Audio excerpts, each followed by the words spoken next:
ఏం మాట్లాడి ఇరికేనా ముఖ్యమంత్రి? మీరు జుబ్లీహిల్స్ లో గెలిపించినా గెలిపియకపోయినా ఆయన మాత్రం 2034 దాకా ఆయననే ముఖ్యమంత్రి ఉంటాడట. రాసి పెట్టుకోండి, 2034 దాకా కాంగ్రెసే ఉంటదంటు. ఇట్లనే రాసి పెట్టుకో అంటే గ్యారంటీ కార్డులు ఇచ్చి దాచి పెట్టుకో అంటే దాచి పెట్టుకున్నాం. ఏమైంది? ఏమన్నా అయిందా? గ్యారంటీ కార్డు ఇస్తే ఏమి రాలే. 2 ఏళ్లలో రాసి పెట్టుకో అంటున్న ముఖ్యమంత్రి, నువ్వు గుర్తుపెట్టుకో, నవంబర్ 14 నాడు జుబ్లీహిల్స్ కొట్టే దెబ్బతోని నీకేమైతుందో, నీ ప్రభుత్వం, నీ కుర్చీ ఉంటదో ఊడిపోతుందో యాది పెట్టుకోని నేను చెప్తా ఉన్నా. వాళ్ళు ఇచ్చే 4000 6000 దానికి ఆశపడి మోసపోతే మీరే గోసపడతారు. 2 ఏళ్ల కింద మోసపోయినాం, ఇప్పటికీ అవస్థలు పడుతున్నాం.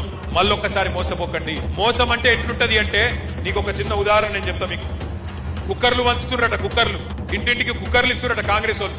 చీరలు వంచుతున్నట, శ్రీనివాస కళ్యాణం అని పెట్టి ఇంటింటికి పైసలు వంచుతున్నట. నిజంగానే 2 ఏళ్లు మీరు అద్భుతంగా ప్రభుత్వాన్ని నడిపితే ఎందుకింత భయం అవుతుంది రేవంత్ రెడ్డి గారు? మీకు సీదా కొట్లాడు ఎలక్షన్, పైసలు వంచకుండా కొట్లాడు దమ్ముంటే ఆ దమ్ము లేదు.